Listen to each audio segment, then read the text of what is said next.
یا ایہا الذین آمنوا انفقوا من طیبات ما کسبتم ومما اخرجنا لکم من الارض آمنت باللہ صدق اللہ العظیم۔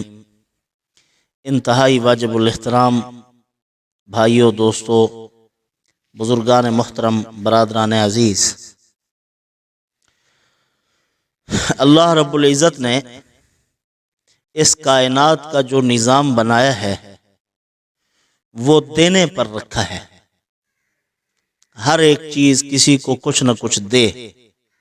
آپ دیکھیں اس کائنات میں اللہ رب العزت نے سب سے پہلے سورج کی شمع کو روشن کیا ہے۔ اس کا نظام اللہ نے کرنوں کے بکھیرنے پر اور کائنات کو روشنی دینے پر رکھا ہے۔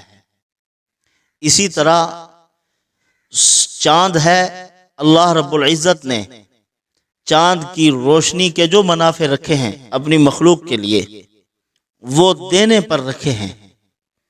اور ستارے، ان ستاروں اور کواکب و نجوم جو آسمان پر اللہ نے سجائے ہیں، ان کے بھی اس زمین پر کرۂ ارض پر جو فوائد، منافع اور اثرات ہیں وہ پڑ رہے ہیں۔ ہر ایک چیز کچھ نہ کچھ دے رہی ہے۔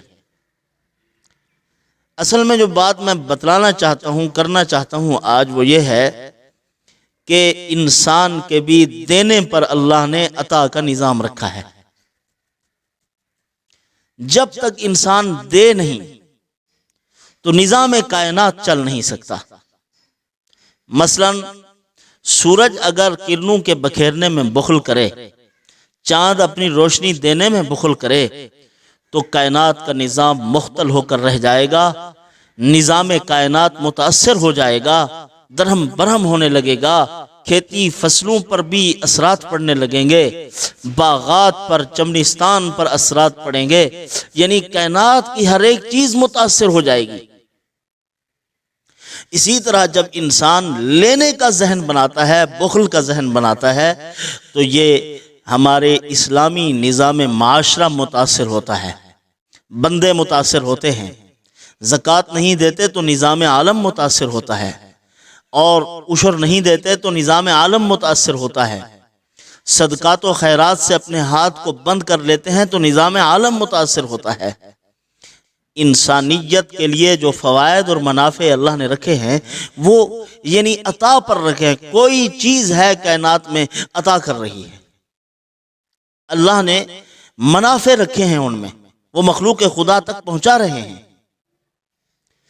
تو اسلام کا نظام شخصی خوشحالی پر قائم نہیں۔ اسلام کہتا ہے تم خود بھی کھاؤ، اپنے رشتہ داروں کے حقوق کا، عزیز و اقارب کے حقوق کا بھی خیال رکھو۔ جب ہم لینے کا ذہن بناتے ہیں، اللہ پاک فرماتے ہیں اب تم محدود ہو کر رہ جاؤ گے۔ ما آتیتم من ربا لیربو فی اموال الناس فلا یربو عند اللہ۔ جب تم یہ سمجھتے ہو کہ اب ہمارا مال تو بڑھ رہا ہے، لاکھوں آ رہے ہیں، لیکن اللہ پاک فرماتے ہیں ذرہ بھی نہیں بڑھتا، وہ کم ہو رہا ہے، اس میں نہ برکت ہے نہ خیر ہے، یہ ان ساری نعمتوں سے محروم ہو چکا ہے۔ تو جب ہم صدقہ دیتے ہیں، ہمارے اوپر آنے والے مصائب ٹل جاتے ہیں، خاندان سے مصائب ٹل جاتے ہیں، ہمارے گھروں پر جتنی بلائیں گرنی ہوتی ہیں اللہ تعالیٰ ان سے محفوظ فرما لیتے ہیں، ایک محفوظ مقام پر ہم ٹھہر جاتے ہیں۔ یہ صدقے سے ہوتا ہے۔ آج کل لوگ بڑے شکوے کرتے ہیں۔ ایک بزرگ کے پاس ایک آدمی پہنچا، ان سے کہنے لگا کہ حضرت ہم پریشان ہیں، بہت سارا بنگلہ ہے، بڑا سارا محل ہے ہمارا، لیکن گھر کے اندر کوئی سکون سے نہیں ہے، سارے پریشان ہیں اور بیمار ہیں، دکھ میں ہیں ہم۔ انہوں نے ان سے پوچھا کہ یہ بتلائیے کہ تمہارا ذریعہ معاش کیا ہے؟ اس نے کہا ہمارا ذریعہ معاش یہ ہے کہ ہمارا بڑا سڑا ایک گھر تھا، وہ ہم نے بیچا، 1-2 کروڑ روپے کا بکا، وہ ہم نے بینک میں جمع کرا دیا اور بیمہ کروا دیا، اس سے جو پیسے آتے ہیں اس پر ہمارا گزر اوقات ہے۔ تو اللہ والے تھے، ان کی سوچ، ان کی اپنی، اللہ تعالیٰ ان کی نظر شریعت پر ہوتی ہے، اللہ تعالیٰ کے احکامات پر ہوتی ہے، تو انہوں نے فرمایا کہ اچھا تم نے اللہ کے ساتھ جنگ چھیڑ رکھی ہے اور سکون چاہتے ہو؟ حالت جنگ میں بھی کسی کو اطمینان ہوتا ہے؟ تو انہوں نے فرمایا جب ذرائع اور وسائل اپنے حلال اختیار کرو گے، جائز ذرائع اختیار کرو گے، اس سے کماؤ گے، اللہ کے راستے میں بھی دو گے، تو پھر تمہیں اللہ تعالیٰ سکون عطا فرمائیں گے، اس طرح جس طرح تم نے اپنی زندگی کو جس منہج پر ڈال دیا ہے، کبھی بھی آپ کو ایک لمحے کے لیے بھی اطمینان نصیب نہیں ہو سکتا، سکون نصیب نہیں ہو سکتا۔ اللہ تعالیٰ نے اس کائنات کا نظام اسی پر رکھا ہے، ما انفقتم من شیء فهو یخلفہ وہو خیر الرازقین۔ فرمایا کہ جو بھی تم خرچ کرتے ہو اللہ اس کا خلیفہ بنا دیتا ہے، اس کا نائب بنا دیتے ہیں، وہ جاتا ہے پیچھے اور آ جاتا ہے، وہ جاتا ہے پیچھے اور آ جاتا ہے۔ اللہ یبسط الرزق لمن یشاء ویقدر، اللہ رزق کو وسیع کرتے ہیں، اللہ روزی کو تنگ کرتے ہیں۔ ایک آدمی ایک ہی وقت میں تخت شاہی پر بیٹھا ہوا ہے اور دوسرے وقت میں وہ یعنی زکوٰۃ کا مستحق ہو چکا ہے اور زکوٰۃ کے پیسوں سے کھانا کھا رہا ہے۔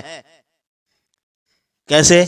تخت پہ بیٹھا ہوا ہے اور زکوٰۃ کا مستحق ہو گیا، قید میں ہے، جیل میں ہے، اور جیل میں سرکاری خزانے میں زکوٰۃ ہے جو کاٹی جاتی ہے بینکوں سے، اسی سے جیلی جو بیٹھے ہوئے ہیں جیلوں میں ان کو کھانا مہیا ہوتا ہے، زکوٰۃ کے پیسوں سے کھانا کھا رہا ہے،